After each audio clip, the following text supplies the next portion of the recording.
Passion, drive, and patience. What brings home the winning trophy is also what keeps your ride or die alive. eBay Motors has everything you need to maintain your vehicle and level it up to peak performance, from superchargers, roof racks, exhaust kits, LED headlights, and more. Whether you're into speed, power, or style, eBay Motors has got you covered. With over 122 million parts for your number one ride or die, you'll always find exactly what you're looking for. And with eBay Guaranteed Fit, your part is guaranteed to fit your ride every time or your money back. Because with eBay Motors, you're burning rubber, not cash. With all the parts you need at the prices you want, it's easy to turn your car into the MVP and bring home that win.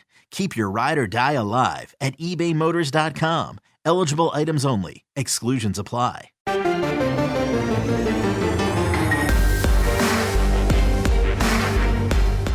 Welcome to the PowerCat Podcast, GoPowerCat.com's Kansas State Athletics Show. Make sure you're subscribing to our show at Apple, Spotify, Amazon, or wherever you get your podcasts. Now, from the GPC studios, here's your host, GoPowerCat publisher, Tim Fitzgerald. Welcome to another edition of the PowerCat Podcast. That's right, we're back. We're back. Tim Fitzgerald, Zach Carlson, Cole Carmody, Ryan Gilbert. The whole gang is here, and the dogs are being good. They will bark later, or shake, one of the two. We appreciate you listening. We appreciate you always clicking the play button. And if you're not subscribing to the podcast, please do so on whatever platform you choose. For most of you, that'd be Apple. Some of you, Spotify. Some of you, like me, are an outlier who loves Apple and yet loves Alexa. Alexa, I love you. Thanks for saying I love you. You're just as sweet as pie. I did not expect this. What is this Easter egg? People are so confused right now. I don't know what she just said. That was an unusual treat right there. She called herself a trusty AI. Is that what she said? Yeah, that was the ending, I believe. Well, what's AI stand for? Artificial intelligence. That's what book. Gills has. Wait, what? We're sponsored by The Fridge. Hey, look, never mind. The Fridge is where she does all of her shopping for liquor, because let me tell you, that AI is drunk all the time. All the time. She started talking to me in the past, like you tell her to turn on a light or something, because we got lights and stuff's hooked up to it. She would just go like, ding. Now she goes, okay. So, God, it's obnoxious. Anyhow, what's not obnoxious is the fridge. Stop into the fridge. Talk like Alexa and see if you get something for free. It won't work, but I like trying to get people to do stupid stuff. It's kind of my goal. And we hear back about it. I know. Yeah, that's okay. I hear back about a lot of stuff. Although I haven't lately. I feel like I'm crying for help. Nobody is paying attention when I write mean things. I think they've just written me off as the grumpy old guy. Oh, Fitz, he's just grumpy. And let me tell you, folks, I'm not grumpy. I'm just unhappy. Let's get going with the questions from Wabash Station. Cole, you got it? I got it. You going to take the wheel? I will. You are the Jesus of this podcast. First question comes from CFI'd.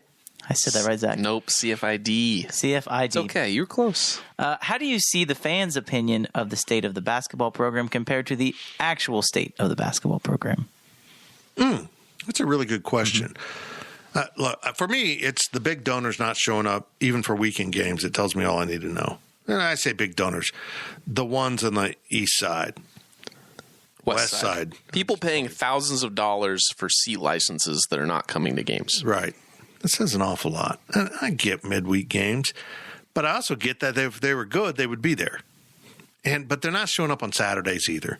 And we won't see that again until later. And who knows? The team might be dead in the water at that point, or they may have made their surge. Maybe it needs to start Saturday at Iowa State. But I'll just be blunt. I know a lot of really good K-Staters who have told me they're just unplugged.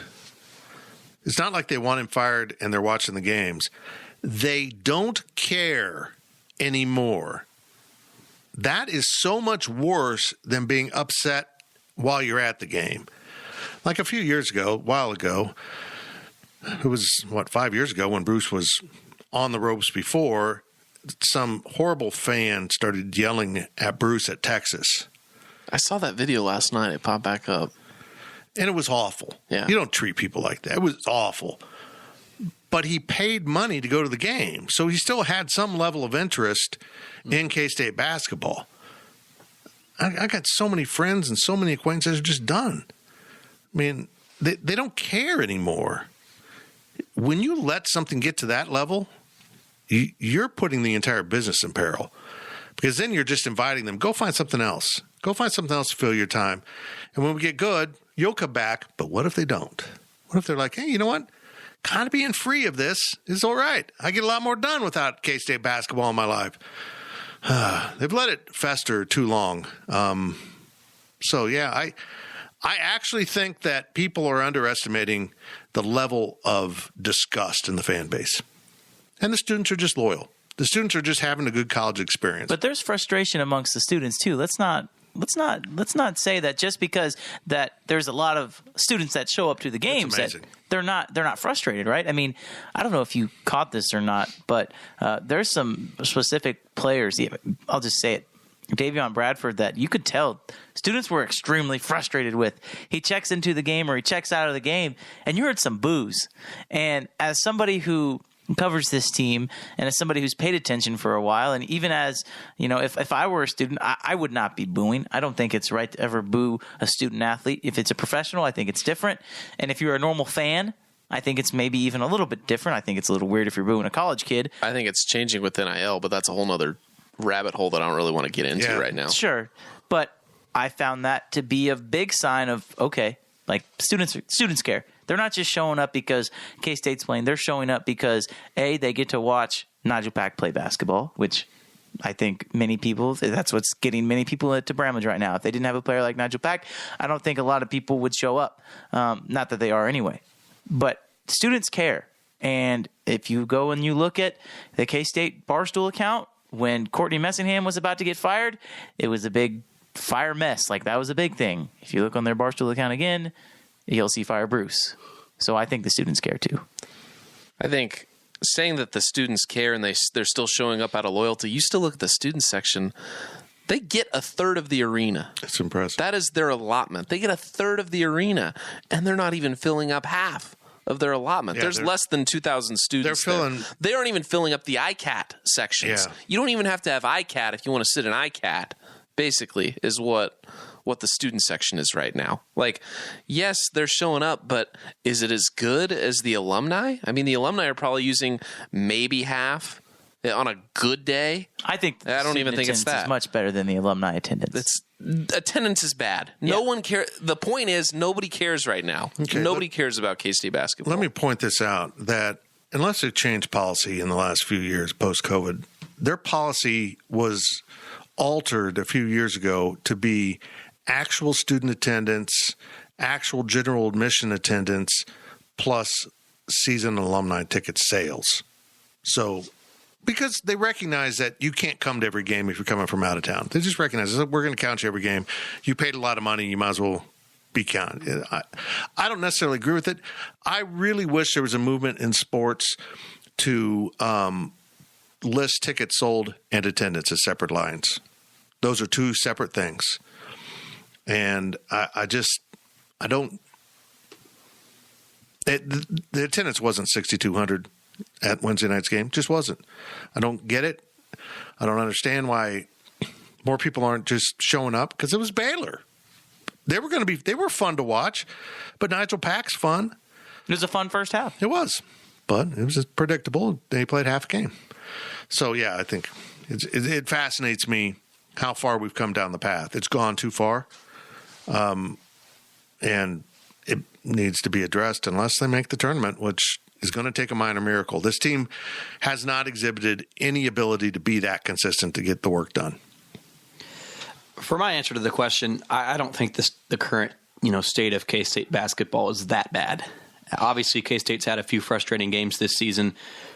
last season, 2 seasons ago, was terrible, and that is, warranting a 3,000 or 4,000 fan crowd. But K-State, they're only 3 games under 500 right now in the Big 12. There's still something left in the season, so I don't think that the fan base and the attendance really reflects how bad this team is. This team's competitive, and they're still playing some games. So I agree it's not pretty, but I think that's two different things when looking at the fan base in the actual game. If you took this season as a standalone, you wouldn't get him fired.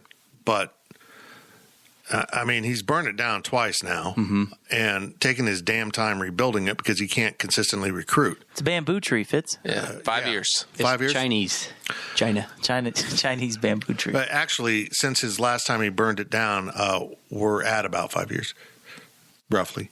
It's just great. The whole thing is just maddening, and the biggest problem now is people aren't as much done with K-State basketball as they are with Bruce. Mm-hmm. They're just exhausted of the excuses, exhausted of the whole style of basketball. When they play well, they're fun, but for the most part, it's just a struggle. The start of the second half, oh my God, they didn't know how to. It looked like they literally didn't know how to play basketball for a while. But I don't know. We'll see how it all plays out. But by K-State standards, anything around 500 should be unacceptable, particularly when you get to pick your non-conference schedule. Mm-hmm. You should be able to rack up enough. And I know the conference is good, but, man, don't have the worst house in the neighborhood. What if K-State, real quick here, would be in an 8-team tournament in that, Thanksgiving, what are those called? You know what I mean? They had 8 teams. That's an extra game. They could have picked up a win. And it was that Florida, some small school that got canceled, A&M. That's 2 extra wins that K-State could have right now. That's just kind of a random thought, but K-State could be. I don't know what you're talking about. There wasn't a tournament this year, was there? Well, in Kansas City, I think he's saying instead of having 4 teams there, there's typically. But he couldn't do that this year because he was told to get in the tournament, and you're not going to get in the tournament with those wins. He had to. Part of the reason why K-State is.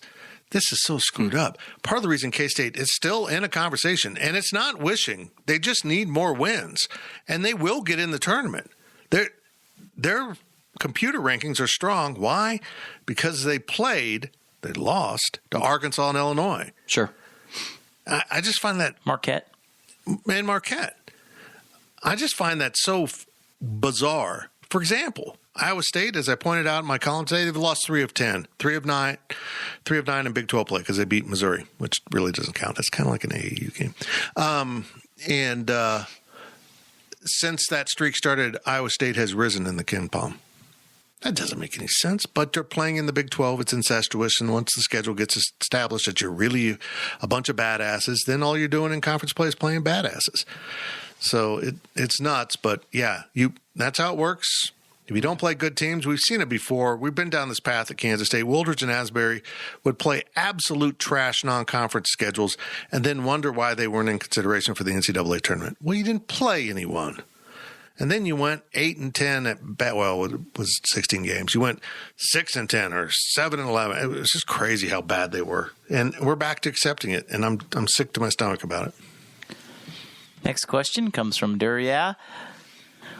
What are the odds of being able to keep Nigel Pack if Bruce Weber is fired at the end of the season? I don't care. Look, that's not a calculation you can put in here. You go hire the best coach. If you are going to make a hire, just hire the best coach, and it's up to them to try to keep him. At this point, the way the program's been, you can't convince me that Nigel's going to stay if Bruce stays. Exactly. Mm-hmm. He can say it, but it won't convince me. In fact, if I'm Nigel, I'm beginning to think that this isn't good for me because I need to be on a higher profile team. For example, I was asked on talk radio on Wednesday, should he be first team all Big 12? Well, yeah. Will he? Probably not. He plays at K-State.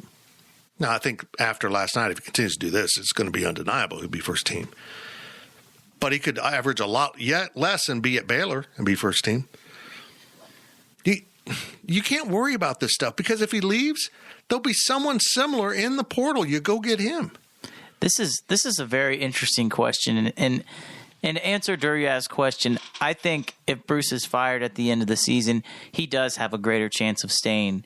And I still put the odds of Nigel leaving based off of all of our interactions. And again, it's impossible to go inside the mind of a 19-year-old kid and see what he's thinking at this very moment. But Nigel Pack has done everything he can possibly do for this year's team, and he's a main reason why K-State is even in the thinking for postseason play.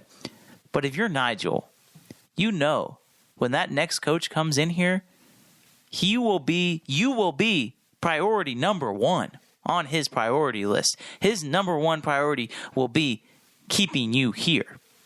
He will be sure to say, you will be the leader. He will be the Jacob Poland for Frank Martin. He will be the Rodney Magruder for Bruce Weber. That guy from the previous regime, he will be the guy that is in charge of everything. And I think that's awful hard for Nigel to deny. If I'm Nigel, like, hey, I'm going to be the sole the focal point of this. And if K-State gets a good coach in there, his game is only going to get better. So, again, I could maybe see it being one of those things to where he waits and sees if K-State gets a new coach, who the new coach is, and then he enters the portal. But I don't think the upside of Nigel transferring, if K-State gets a new coach, like what you're playing for a different coach either way.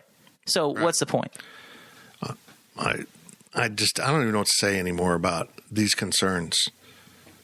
I mean, are you arguing that players stay for Bruce? Because they don't. I don't understand what you're saying.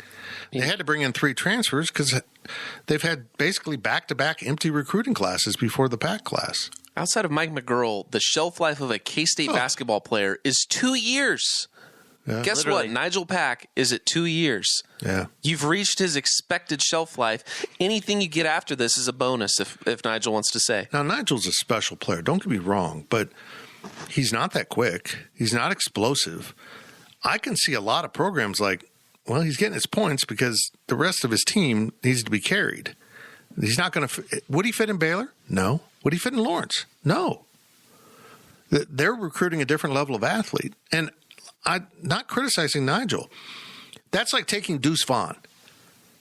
Until Oklahoma offered Dylan Edwards, those programs wanted nothing to do with a 5'7", 5'8" running back. That's not what they want. They want the bigger guy that can do more things in their minds. It just doesn't fit their mold of player. We'll see what happens if there is a change in coaches. But I won't be surprised if they all get up and leave. Because that's what kids do these days at the flinch of any kind of test. I'm gone. But maybe the most damning thing about the state of the program, not a single kid who's left this program has been worth a at any other program. Not one. Look at Missouri right now. That's the best player that transferred. He's the exact same guy.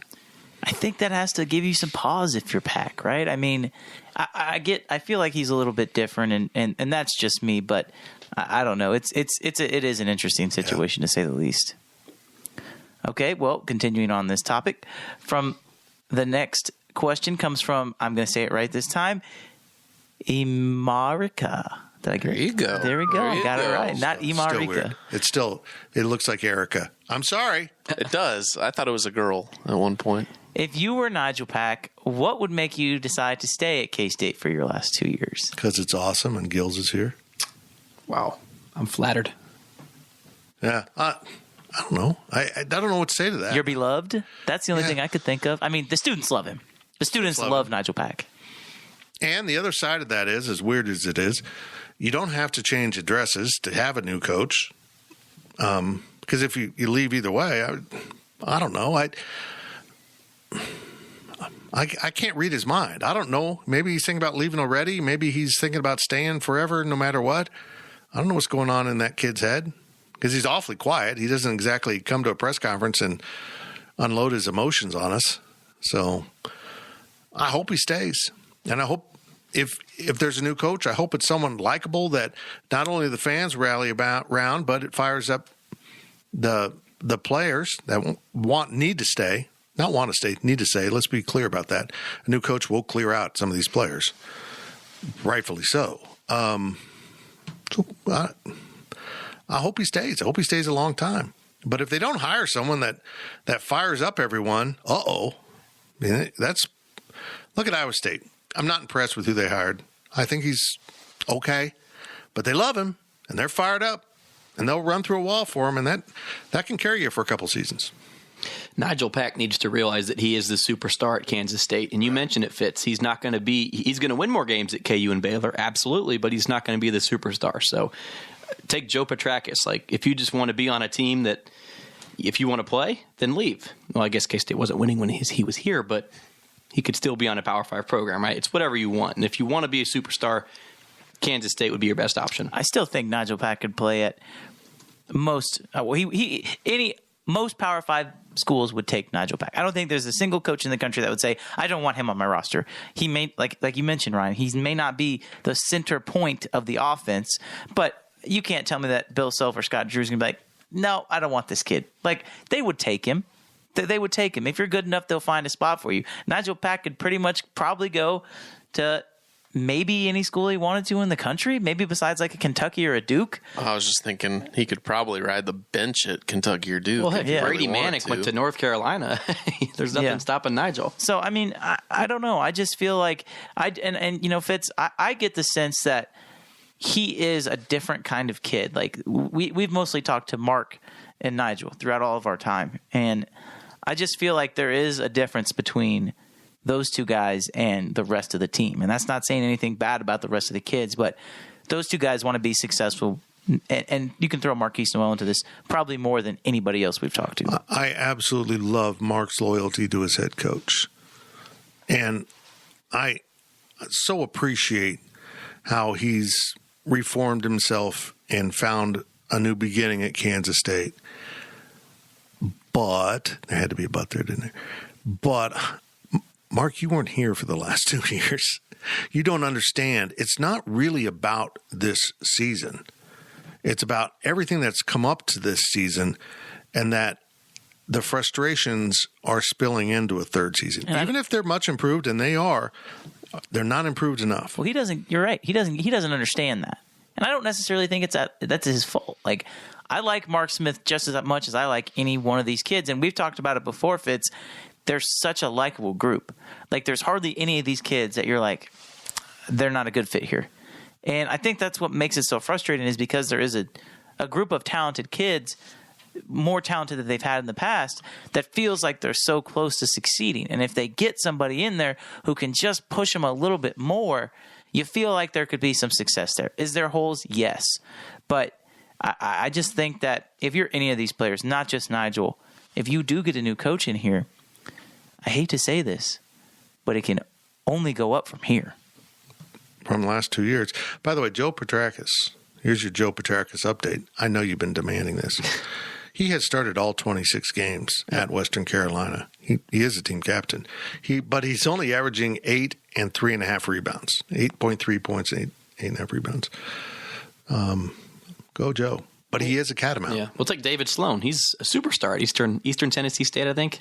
Mm-hmm. That's where Steve Forbes came from. There you go. I liked Sloan's game, actually. I a little frustrated he left, but I could see why. He's kind of a Nigel Pack at a lesser level. You know, he was maybe a step above where he needed to be, and that's a good lesson right there. Nigel wants to transfer to I don't even want to pull out of school at this point, but be careful. You might end up in a role. But you're right, Gills, you pointed out. Do you want to be the star? Do you want to be the focal point? Do you want to be the leader? Do you want to be the big man on campus? Or do you want to be a cog in a bigger thing playing at a higher level? He might. That's a personal choice. I'm not here judging either one, but you better figure out what works for you. It always – that brings me back to what I tell people whenever they talk to me about starting their own business. The number one question you have to answer is, do you want to be a person – that gets a steady paycheck every week for your work, or do you want to go create that paycheck with the peril of failure? Because you're one or the other. You just don't know it. And you got to figure that out. And the same would be true for a player. Do you want to be the person, or do you want to be part of something bigger? Either way, just be in the right place or you won't be happy.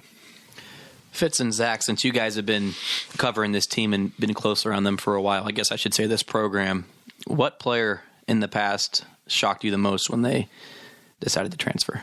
Curtis Redding. That goes back a long Somebody ways. that I would know? Yeah. Dominique Sutton, maybe? Okay. Yeah. I mean, I think that was kind of a family thing, but he had such a great career at K-State. It was just kind of surprising that he wasn't going to close out his final year at K-State. But That's a good point. That's probably the only one Daniel I can think Sams. Angel Rodriguez? Yeah, Angel, a little bit. Yeah. Angel. Yeah. His was family too, right? No, his was Miami cheated. Okay. I'm just honestly, I'm just going to say it. There's no doubt that there was something that took place there. He stuck around for a year, and then out of the blue was gone to Miami. Was that Frank Haith or Jim Larinaga? that was Larry Larinaga, whatever his name is. Old man. Yeah. Looks like Larry David. He looks like the Crypt Keeper. Next question. I'm going to say it right this time. Zach comes from CFIDE. No. Too much. Too many syllables. CFID. I said that last time. ID. No, you. Bartender, I need a double. Coming up, Fitz. What is your predicted finish for K-State in conference play, and why is it 5-2 or 4-3? Yes. Hold on. What for the rest of the season? Yes, for the rest of the season. Conference play. There's 7 more games, regular season. Okay, let's just go through them, guys. That's the easiest way to do it. Now I'm going to kill a little time while I surf through the Iowa State on Saturday. Don't while be you showing get off with your memory. Got to order for while Fitz. you get there. I'm going to say loss, and that's not because it's this game or that it's on the road. I think they could very well win this game. I just think the Iowa State games, I think that they split. Okay, well, let's set that aside here. You got West Virginia with Mini Monday, right? It's not Big Monday, is it? I mean, it's on Big ESPN Monday, but 2? it's on the. not. It's on the Deuce probably, Yeah, it's on the Deuce. or ESPN News, or that game U will or be a whatever. Deuce. They got to win it. Period. They got to win their home games. Go to Oklahoma State. Depends if they win It depends if they win Monday. I'm going to go between West Virginia and at Oklahoma State, 1-1. I'll say 2-0. Mr. Optimism over here. I do think I think they'll beat West Virginia. I will agree. If you come out of those 3 games 2-1, you're in the right position. You come out 3-0, you're in a really good spot. I don't see that. Which is why the Iowa State game is so important, because you do maybe afford yourself a loss against Oklahoma State. Right. They go to Kansas. I don't know if you've ever heard of Kansas before. It's a pretty decent basketball program. Zach, would you say above average? I believe. You know, you want to know what happened the last time I was just gonna K-State say won that. a game in Allen Fieldhouse? I had hair. Jim Woldridge got fired that season. yeah, So, okay. Well, we're going to go ahead and give them a loss anyhow, despite that historical. okay. Iowa State here, got to win that. Yes. That's your true must-win game of the season. Right. Yeah. I'd go with that and West Virginia. You go to Texas Tech, I don't see that happening. And you get Oklahoma, which is a really, really – I wouldn't want to be Oklahoma, because if Bruce Weber's team is right there on the bubble, they're going to kick the crap out of Oklahoma. Yeah. That's the way it's worked. So let's go back and review. Didn't happen in 2017, though. Okay, quit bringing up facts. Okay. If they go 2-1 in the next 3 – So do we think are we going to take a vote and we're going to be split 2-2 on if K-State beats Iowa State in Ames? I don't think it matters. I think that we're probably all would agree that they're going to go 1-1 versus Iowa State across the season, right? I actually think they will win on Saturday. I have said Iowa State sucks the whole year. You think they will win both? I'm assuming Gills is both. That would be enormous. Saturday's enormous. It gets them in the right direction. It also breaks your win 2, lose 2 cycle that has happened quite a bit. I mean, if they go 2-1, they've got a real shot at getting the 5 wins in the regular season. The problem, guys, is they haven't shown that level of consistency. Yes, they should beat West Virginia at home. Yes, they should beat Iowa State at home. Yes, they should beat Oklahoma at home. But they should have beaten TCU at home. They should have done this and that. They just don't string these things together. And that would probably be the biggest sign of why they belong in the tournament. If they do string these together into the season, it shows real growth. I think the magic number for them is 5 to get on the bubble including the Big 12 tournament, and 6 to get in. So if they go 5-2 and win one in Kansas City. But that's going to need to be beating someone of substance down the stretch. And none of the games we listed here are someone of substance. Iowa State. Unless they can beat KU or according Texas to the computer, Tech. yes. But Iowa State. at some point, the computer's going to go, I got this whole thing wrong. But the Big 12 beats up on each other so much. I just feel like Iowa State's in the tank. How they're going up every time they lose, it just... Oklahoma could be that team of substance at this point. Like we have no idea of knowing. They just beat Texas Tech at home. Yeah, true. So you're gonna go in Kansas City, and as long as you're not playing a KU, Baylor, or Texas Tech, but they probably will. That's the catch. Because Oklahoma State is ineligible, only the 2 worst teams, which if you're winning these games won't be you, will play on the first day. What an exciting first Texas day in Kansas City. And then Is that what we're thinking? Exactly. If they're the 7th seed, they'll catch a Tech or someone if Kansas is the 1 seed. As long as they don't have to play Baylor or Kansas, I think they have a legitimate chance to win that first game. But K-State should have beat KU at home this season. K-State had a very good chance to beat Baylor in Kansas City last season. But they don't. The win over Baylor in 17 was what got them in the tournament. That was 17. That was a good Baylor team. I mean, that was a better K-State team than this. True. That's the problem. Beat anybody in Kansas City. Is they're so close, but they don't close out on a regular basis. They get closed out on a regular basis. And once in a while, they find a way to win. So, next question from Duria. Is winning the Big 12 tournament the only hope of a tourney bid at this point? And if they did, what seed would they likely be? No. The catch there is if you need to get to 6 and they only win 4 of these, they win 2 in Kansas City, that means they're playing in the championship game and losing. Mm-hmm. So, yeah, that gets you in. You don't have to win. Winning would be well advised. Unless you go 3-4. Zach, I like their chances if they win the tournament of getting into the NCAA tournament. I think they increase quite a bit. Interesting how the rules work. Yeah, it'd be very advisable. And you know what? If you're Iowa State, that might be your only pathway at this point, especially if you lose Saturday to K-State. Well, they've done it. Damn it, they have. Hilton South, they call it. They freaking love Kansas City. This gets into your Daytona. It's Daytona to them. It's actually Cancun to them.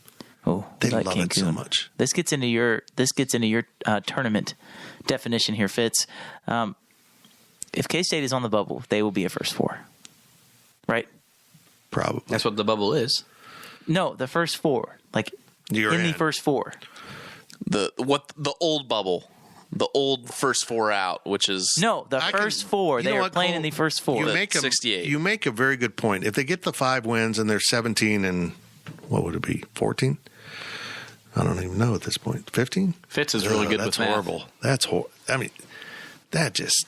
But K-State doesn't have the name of a Syracuse or one of those schools that they pull that crap with. I know you were 17 and 15. We're going to put you in the first 4. UCLA last year. Was right, but yeah, I freaking hate the first 4. They're good enough to be in, put them in. Just make this a 64-team tournament. Dayton doesn't deserve nice stuff. I have nothing against Dayton. I just said that. You have nothing against the 16 seeds, do you? Or is it just the 12, 11 seeds? Oh, yeah, because that's mathematically impossible. You cannot have 2 11 seeds in a bracket. It's stupid. Yeah. I agree. Or if you want 68 teams, just send all 16 seeds to there. Yeah. It's not good TV. Well, you know what? If you want to watch basketball, you'll watch those games because they'll be competitive, and those guys are fighting for their lives because they know this is probably their only shot at winning an NCAA tournament game. Mm-hmm.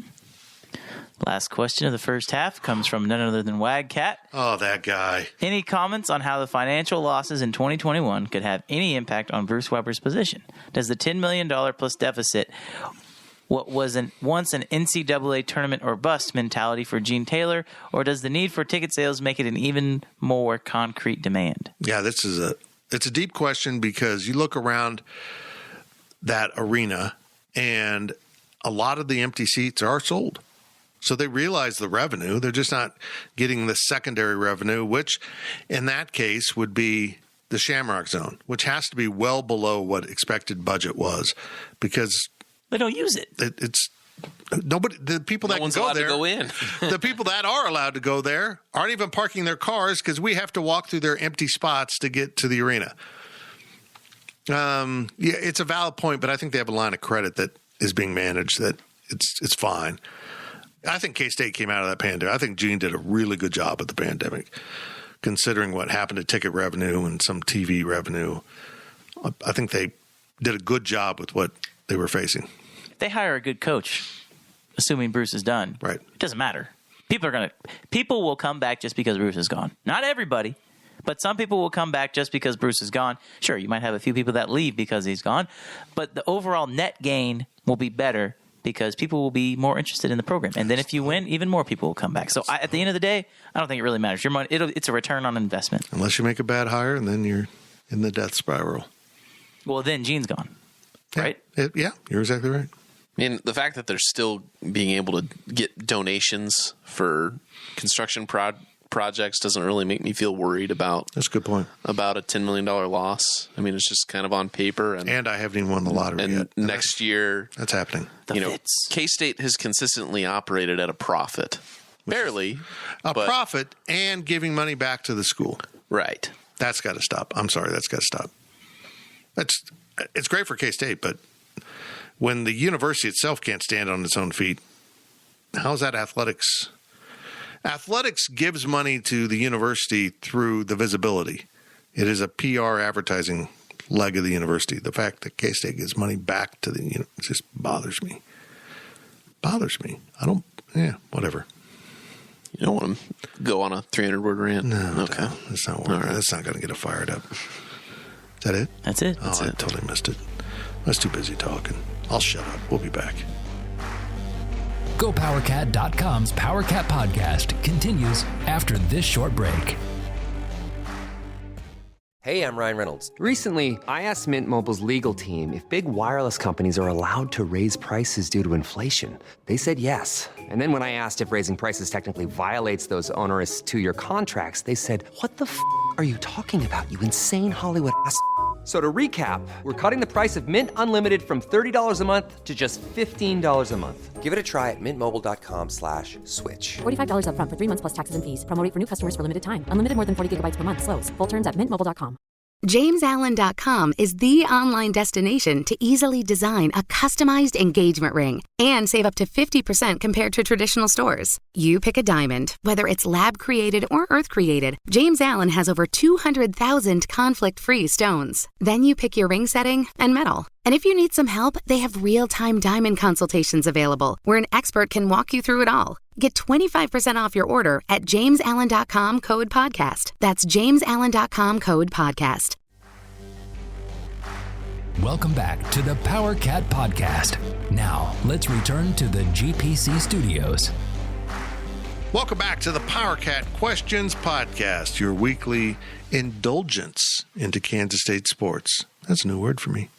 Indulgence? Well, I've never used it on the podcast. I think that's a very nice word for this podcast. I mean, because it's like a slice of cheesecake. We're not good for you, but you enjoy it. You know what else I enjoy? I enjoy the fridge. Make sure you stop in the fridge. They are our sponsor. They've been our sponsor for a very long time because they're freaking awesome. Sorry, I didn't mean to yell. Get into the fridge whenever you're in Manhattan and support all of our local businesses in this fine town. Leave your handguns in the car. I want to talk about that. I do. We've had another shooting recently in Aggieville. What's happened to our little Aggieville, Zach? Zach, welcome to the olds. What has happened to our little Aggieville? Need to stop funding it, I guess. Are we becoming the commissioners now? All of a sudden, it's become everything I've said it isn't. It was so funny. I was listening to one of the podcasts. My grandpa wanted to listen to it. Little backstory. My stepdad got inducted into the Missouri Sports Hall of Fame. He's a high school football coach. He got inducted and went down there on Sunday. I rode with my grandparents. They wanted to listen to the podcast, and it was just days after Fitz was saying how beautiful Aggieville is. Oh, boy. Sadly, Friday night, before we recorded, there was an incident, and it was kind of ironic. Cole informed us before the podcast that he was hanging out with a certain group of friends that he was hanging out with the last time during the last Aggieville incident. Thanks a lot, Cole. It's all Cole. They may or may not have been of the opposite sex. They may or may not have been attractive to Cole. Anymore, who can tell? But anyhow, that's not important. You're around another shooting, and yet you come across as a nice, clean-cut young man, and I don't buy it anymore. Have you heard the song Many Men by 50 Cent? Oh, yeah, of course I have. It's a good song. By the way, it's $50. $quarter, my grandpa would call him. Oh, nice. I like it. $quarter? I believe it's half a dollar. Get it wrong on purpose just to mess with me. I think the craziest thing about that shooting is I was working at an unnamed bar in Aggieville, and well, it has a name. You just can't name it. I can't say they're not a sponsor of this podcast. Bleeps me out. It's unbelievable. Yeah. It's fake news. But probably 10 seconds after I looked at my phone from Cole saying there was a shooting, a cop car just comes flying through. What is that? 12th Street. 12th and Morrow. That's my journalistic ability. There it is. Right there. And then Glenn Kinley, sports guy from KSNT, was down there like 30 minutes later. I want to point out that Glenn is a good young... What the heck was that? That was loud. That was you? Definitely Zach. Oh, that was me. I turned my sound back on to play the Skip Bayless. Oh. Sorry. Stuff that happens in the break. Yeah, Glenn was down there observing. He probably was just like probably grabbing a cheesesteak. And then there's a shooting. Could you imagine? You're just down there enjoying your time and just seeing it happen, just knowing that they're like, I'm going to have to do work here. Well, what stinks about it is a vast majority of the guys and gals who come over from Fort Riley are wonderful. They're fine. But you just got, now we've had back-to-back shootings involving a soldier. Unfortunately, one soldier's dead. It's just awful. But anyhow, go to Aggieville. Great transition for the next question. Great. Fantastic. Good job, Fitz. Go to the fridge. There's no shootings there. First question of the second half comes from none other than Wagcat once again. Zach's over here with his fingers crossed. If there's shootings at my favorite liquor store, there's going to be hell to pay. I'm going to go all... Who's like an Avenger? Like a... Not an Avenger, like a person like Batman, I guess is what I'm trying to say. I'm Batman. I'm going to try this again. This is from Wagcat. Go ahead. Did you just put an F on that? Yeah. Okay. This is just a question for Fitz. I want to clarify. It says question for Fitz. Fancy songwriter boy wants to ask me a personal question. Is Bruce Weber the single most polarizing coach K-State has ever had in any sport? Ron Prince. Ron Prince was so polarizing. There were people that worshiped that dude who thought him wearing a cowboy hat after winning at Texas was so cool. And most of us quickly caught on, he's a douche. Can I say douche? Is that okay? It's probably fine. D-bag. That's cleaner. D-bag, that's also my rap name. But now you're also making it a bag. It's not just the word. Dirt bag. That's what I was trying to say. There you go. Well, maybe from the start, because remember there's people that protested Bruce's hiring, literally, and then supported him later, bizarre, who I think now have turned on him again. Odd. But, yeah, he's pretty polarizing. But at the end of the day, the problem I have with Bruce, well, it's not really a problem. The thing is he is a nice guy. He is well-intended. What he's saying about bamboo is meant to be nice. It comes off as just, what? You said it upstairs. He gets in his own way. He doesn't know when to stop talking. Like talking about the great fans at Iowa State. That's like going home and telling your wife, yeah, she's a really hot chick. That might be true. She might be an incredible woman, but you don't tell your wife that another woman's hot. You just told your fan base you think that fan base is sexy. And all we can think of, is it me? Am I not what I used to be? How was that? That was good. And since this question was just for you, I'm going to go ahead and read the next one because you segued right into it. It's a skill. This one is from Fitz's favorite, Adam K63. Oh, that jackass. Was Bruce Weber's timing of the bamboo growing at a bad time in his career? He's got horrible timing with a lot of this stuff. I have not been going to press conferences. I stay out there and listen to his postgame and do my walk and talk. And honestly, it's my own way to mitigate risk. I don't want, if you know where the press conferences are, it's not a well-ventilated area, and it's rather confined. So I'm just going to stay out there. If I need to ask a question, I'll have you guys ask. And I usually listen to the postgame. I couldn't hear it because a friend was talking to me, and he knows who he is, and he's listening right now. I missed the Iowa State comment. I had to find it later. But what was the question, Jesus? The bamboo. Bamboo. Yeah, that was unbelievable. I didn't have to be there. I don't have to be anywhere now because Twitter lights up with all the guys in the room tweeting about it. And I got a video guy who put up incredible video. The best part about everything is he's sitting there. I'm not going to do my Bruce impression. Good. I'm not, because it was spot on your radio show. It was okay. It was okay. I'm not going to do it. But the best part is he was talking about a bamboo tree growing, and then he was standing up and walking away. Like, yeah, he just. It's like he got part into that and realized, why am I here? The best part about everything was afterwards. I saw Tom Gilbert, sports information director of men's basketball, not related to Ryan, and I would hope not. I said, wow. Oh, we love you, Tom. I said, Tom, I got a question for you. Are you going to transcribe the bamboo tree? And his only Tom could say, oh, no, I just wish I could have stopped the Zoom. It's actually valid. That's Tom being aware that, no, coach, no. Everybody in the room was like, okay, like where is this going? Like, I wish I could have been sitting next to Ryan, because I probably would have looked at you like I'm sitting there like, and Mark and Nigel are both literally like looking down, like trying not to make eye contact with anybody else in the room because they know this is the most embarrassing thing that they've ever heard. What did Bruce say when he walked in? Oh, he almost fell. Oh, the referee. Oh, yeah. Yep. I should have clipped that, too. Oh, yeah, that's right. But it didn't make any sense because he said I would fall down and they'd call a foul on them. And I was like, yeah, Bruce Curtis, he made fun. He made fun of the refs. He walks in, he almost falls down into like the backdrop. And he goes, yeah, if I would have fell down, the referees probably would have called a foul on them, too. Didn't make any sense. No, foul on me. No, he said them. Oh, he said them. He was certain his players. I don't know. He was trying to be funny, and I'm still waiting for my bamboo to grow. I like that setup. How coach was there and the players were beside him, and then boom, we were gone. It was a 20-minute press conference. We still saved a few minutes, though, I bet. Well, he wasn't on radio very long. I was shocked that in the short conversation I had, I missed the radio segment. That press conference was 10 minutes too long. Really? Yes. You should. They lost. They got their butts kicked in the second half. But there's no amount of explaining away what you did in that game. But in fairness, Bruce talks all the time. Yeah, he does talk a lot. But one of the things that's going on in the media now, and this isn't a criticism. Well, it is, but there's been such an overturn in who's in the media. I mean, a few years ago, I wasn't even close to the oldest guy in the room, and now I am. I'm 107 years old in media years.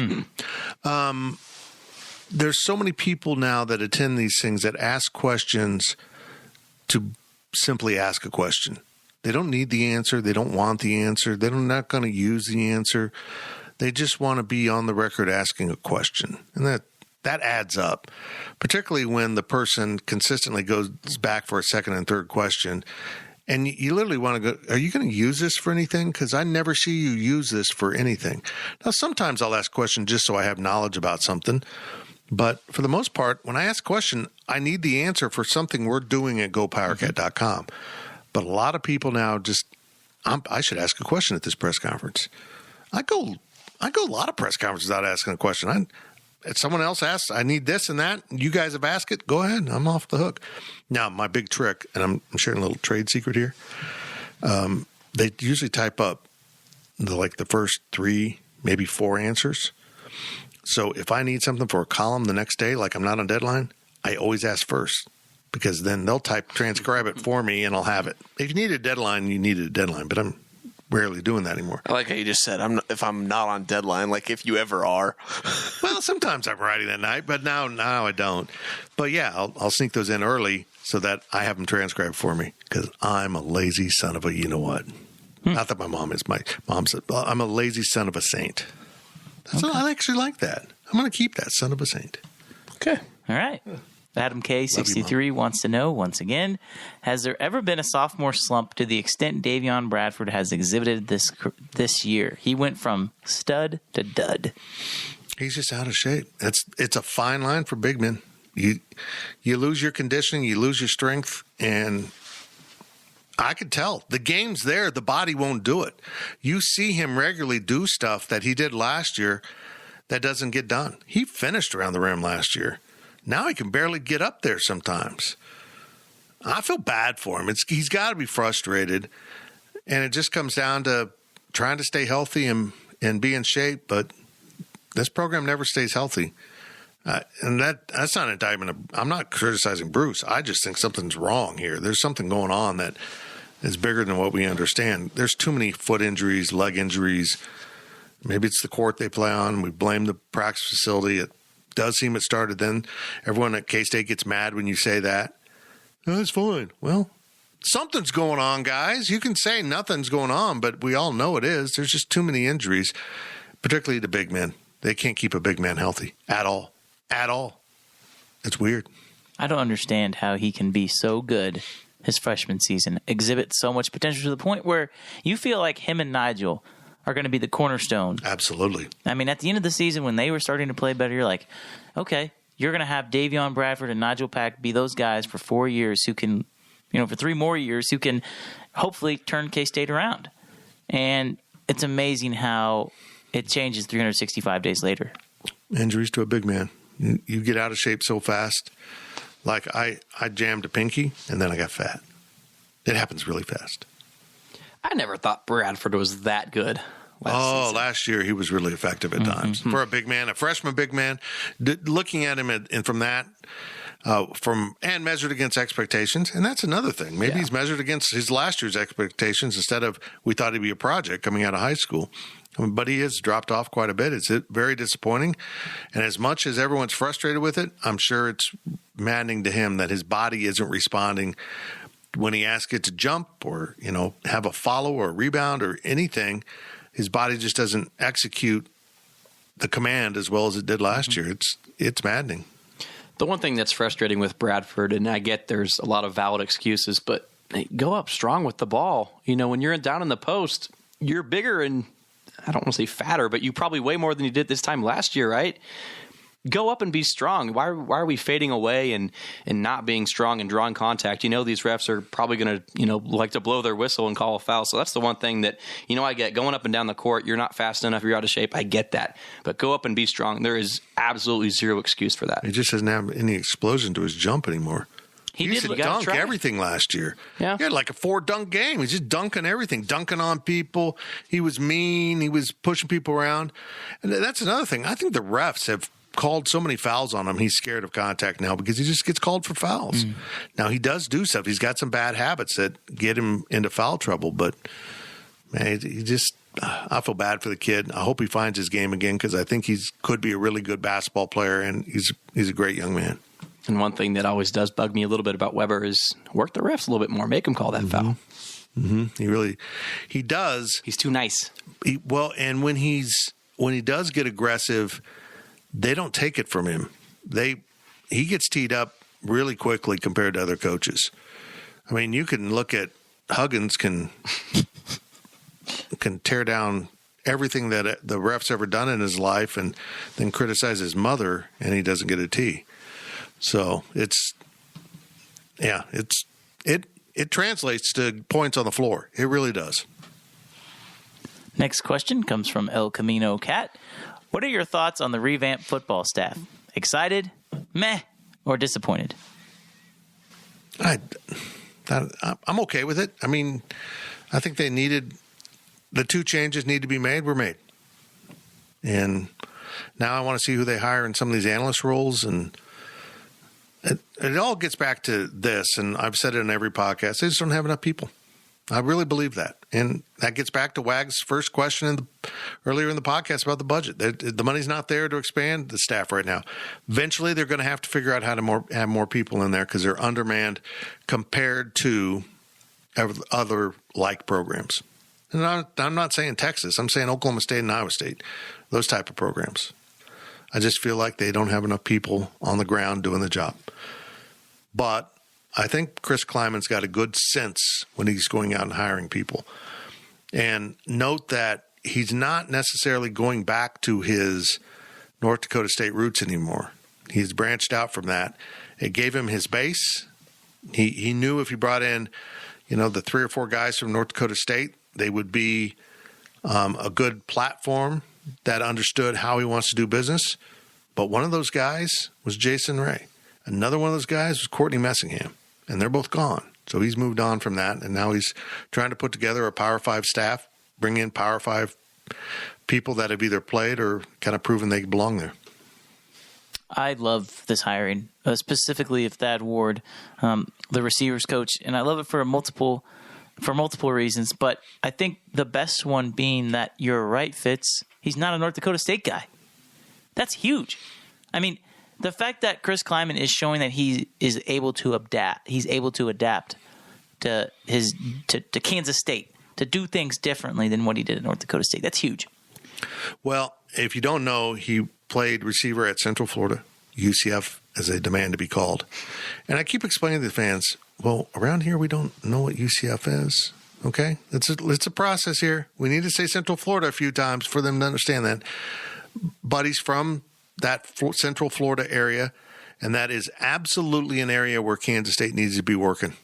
There's a lot of talent. It's now going to be in the Big 12. I like it on that level, but I've heard he's a good position coach and an overall good recruiter. And I will add to that, I think another reason I'm so excited is you get a young African-American coach at a position that is needed, to where you need a voice like that, right? You have young black kids, plainly put, that are dealing with Courtney Messingham. I mean, there's divide there. If you haven't been on a football team, if you haven't been around a specific culture, and I have no idea if, Courtney Messingham could have been beloved by his players. He wasn't. But right. I mean, it's pretty safe to say that he wasn't. I think that there is something to that, and maybe not necessarily for this group, but to be able to develop relationships with kids, I think that's huge. And not if white or black, right? Courtney Messingham did not develop those relationships. That is what he is known for, right? He's known for recruiting. He's known for developing those relationships. If you read our very own Ryan Wallace put a piece up about him, how former players just absolutely adore the guy, right? White or black, it doesn't matter. But I do think having a black coach specifically on a staff that it needs some more diversity. That's just the bottom line. You have some diversity, but you need some more diversity at this university in general, right? In this football program. So I think you hit a home run. Not only did you get a very good receivers coach, you got a good recruiter, and you got a very good football coach in general. Now here's the downside. We have no idea who this man's going to be hiring next, because we used to go back and trace his roots and try to figure out with whom he's overlapped with. We spent so much time surfing through FCS wide receiver coaches trying to see if there's a connection or something. And here's an observation to build off what you just said, Cole. There are a lot of old white guys coaching receiver at the FCS level. A lot of old white guys. I feel like I could be a receiver coach at the FCS level. Just saying. I've got most of the criteria there, other than football. Okay, that's a hole in my resume, but I am old and I am white. I'd love to see you try running a 40. I could drink one. All right. That's good. Next question comes from I Like Pickles Cat. Assuming Sliced Bread had his facts straight. Who is Sliced Bread? Is this an inside joke? It's Texas A&M, Jimbo Fisher, signing day. Okay. Unaware? I'm not aware of this. I'm pretty sure it was on CBS HQ or 24/7. It was an interview. And who's Sliced Bread? Sliced Bread was some message board poster claiming that okay, yeah, Texas A&M I'll get to the spent story. $30 million on their recruiting class. Right. And Jimbo Fisher said, I don't know if Sliced Bread posting on Bro Bible or whatever. It was an incredible, I don't know what the exact quote is off the top of my head, but it was an incredible quote. Okay, so Pickles wants to know, assuming Sliced Bread had his facts straight and $30 million essentially bought Texas A&M the best recruiting class in history, is there any better use of money in college sports? Honestly, yes. Can we check back on this in a couple years? I mean, if that happened... Good point. If that happened, what type of players have you brought in? Are they even interested in being part of a team or listening to a coach? Folks, the NIL isn't some godsend. If you get a player for $5 million, they better be really good and extraordinary in their character, because you just bought a player. This isn't professional sports. I'm not as worked up about the NIL as everyone else, but I do think Kansas State needs to look at ways to work it. However, the NCAA has got to step in at some point and make it crystal clear. Schools, you cannot participate in the NIL process other than to advise players of what they can and cannot do. You can't be organizing, funneling, participating in any way in the payments. But a point to that is they aren't part of the team or part of the institution until they sign that letter of intent. So if there's any money promised before from an institute, I mean, it gets into what is the NCAA doing if they're not overseeing any of this? Well, I mean, it's still a recruiting violation, but they don't enforce the rules that they have, let alone this. If the NCAA, I almost sense now the NCAA is like, F it. You guys want to do this? Go do it, man. And at some point, you're going to realize this didn't work. We better figure out how to fix it. I think the NCAA has just decided we're going to be voted out of existence here pretty soon, or at least by the Power 5 institutions. Go crap on your streets. Go do whatever you want, and then we'll talk to you later. I just almost sense that's going on with the NCAA because they're completely useless right now. I think this kind of paints a picture, though. Texas A&M is probably maxed out on what they can do with facilities. Because all this donor money that people talk about, Texas, wherever, doesn't matter. Anyone with a big fan base like that, they have their big donors. They've spent all their money over the last 2 decades on facilities. How many more facilities can they do? At this point, they're going to be renovating locker rooms and, putting in money into stuff they're not going to have to put as much money into getting new stuff. Built a new indoor practice facility when their old one was perfectly fine, but someone gave them the money and they're like, well, we got to spend it, so we're going to abandon this perfectly good facility for a better one. If it's true or false, I don't care. I believe it. If you told me Texas A&M did something with money, I would believe you. That's kind of the point here. They've run out of money, or they've run out of things to spend their money on, so they're giving it away for free. I'm telling you, I truly believe my nonprofit idea is untouchable by the NCAA. Zach's got something on his mind. I was going to say something after the podcast, but we can cut this out. No, we're going to leave it in. Okay. It's a secret plot. I thought you were going to go into something, but you didn't. It's a secret plot. Okay. Last question of this podcast that's taken us about 2 years. It's not 2 years. It got off to a slow start because Gills was late. Well, and then we had to talk about stuff. We're like a pack of, I'm not going to say sorority girls. I didn't say sorority girls. You get together and we just got to gab for a while. We miss each other. Yeah. From Ohio Power Cat. That's a guy in Ohio. Okay. Yeah, you're welcome. Will a great season from the Batcats be enough to get people excited about K-State sports again? It seems like the men's basketball season has really killed any excitement we had after the bowl win, or do we have to wait until next fall? I think it's self-contained. I don't think your displeasure with basketball spills into football or baseball. That's one of the things I like about K-Staters. They're not blindly loyal. I'm going to just say, like Iowa State fans, I mean, I don't understand. I don't get it. I love my school as much as anyone, but 14,000 fans are showing up for that basketball team after they lose over and over. After they score 45 points. Oh, my God. But K-Staters will support any sport once they get good. If women's basketball hadn't had some untimely losses after some of their great games, I think there'd be a lot of people at women's basketball right now. And I think if Coach Hughes gets baseball rolling, and it's a fun product, it's not just about winning. You got to be entertaining. It's a fun product. Toyton will be full. It'll be fun. Mm-hmm. If the weather cooperates, it's always a challenge in this area. But, yeah, I don't think that will spill over. In fact, I think it's counterintuitive. I think if basketball's bad, if baseball's somewhat good, we saw at the end of last year, people will buy in. Hey, this doesn't suck. I'm going to go do it.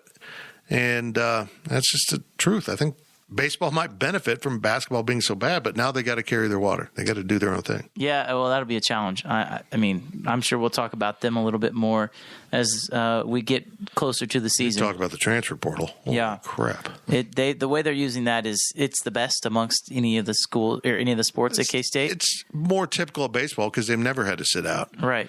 Yeah, I mean, players move around, but they're starting pitchings from Arkansas, Arizona, Oklahoma. Mm-hmm. Did I get that right? Mm-hmm. Wow, look at that. Wow, that's impressive. It's impressive that you knew it. I think it's even more impressive that they got players from those programs. Very impressive. Yeah. That's amazing. Yeah. Well, I think that's what makes K-State baseball such an interesting product this year. I mean, they're not going to be good right away just because they got to gel together. And it's cold. I mean, it's been warm, but it's cold. Basically, all those players are like, holy crap, they didn't tell me it'd be this cold. Pretty much. Yeah. Pretty much. Bunch of transfers everywhere. But I do think that now with full capacity, even though it's not full capacity in the press box, haven't figured that out. It will. There's only 12 seats anyway. Like people will show up. You don't need to freak out about media seats. People will show up. I think people will be excited for baseball. It's going to be a good product. I think it, like you said, Fitz. It's very self-contained. People are still really excited about football. I mean, compared to a year ago, I think the excitement for K-State sports in general is just way up. So yeah, I mean, let's not get it twisted. People get mad about basketball a lot, but that means a lot of people still care. Right. So take that for what it's worth. Right. And we're seeing the next step of that. We're seeing people that are like, whatever. Yeah, I don't think that if baseball's good, I don't think it's any indication of how excited or unexcited K-State fans are about K-State sports. I think K-State fans are generally passionate about K-State sports, and if the baseball team is good, like we've seen in the past, they will show up. Mm-hmm. Especially with this will be the third season theoretically of having third. Is it a full season? Because it was 2020 was when it got canceled, and that was when they're going to have the big shiny new stadium. Oh, right? yeah. So this is only the second really full state, and even last year, limited capacity. There's still some limited capacity. So this is the first real opportunity to go see this baseball team in kind of a shiny new updated stadium. And this could be one of the best baseball teams that has played at K-State in some time. So, I think that says enough about, especially coming off of how bad basketball season has been, it says enough saying, hey, give it a chance, go out there, cheer on the Cats. The sickly pine trees are gone. It's amazing. The view from the baseball stadium is amazing, especially when you see night games, and Bill Snyder Family Stadium is going to be lit up with the purple tint. I'm telling you, it's going to be beautiful. I love the new T-I-N-T, tint, not T-E-N-T. Purple tint? Yeah, you've never seen this? They've tinted the lights at Bill Snyder purple? Mm-hmm. Are you talking about the inside glow thing they do, not the outside? Mm-mm. Okay. Do you have words? Do you have words in your mouth? Yeah, but then eventually they'll build the Olympic Training Center. It'll look even better then. And that's when I'm going to win the lottery, and I'm going to donate money.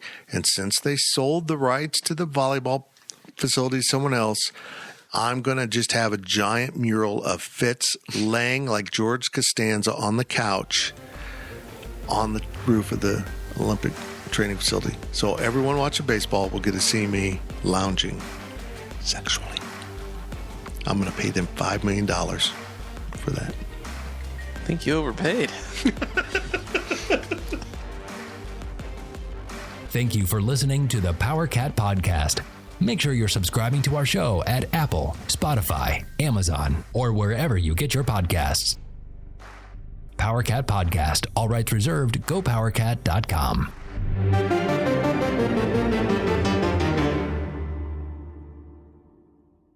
With Blue Link Plus, you can access your Hyundai Tucson Limited remotely. Doors unlocked, temperature set, lost car found. There it is. Get complimentary class-leading Blue Link Plus. Call 562-314-4603 for complete details.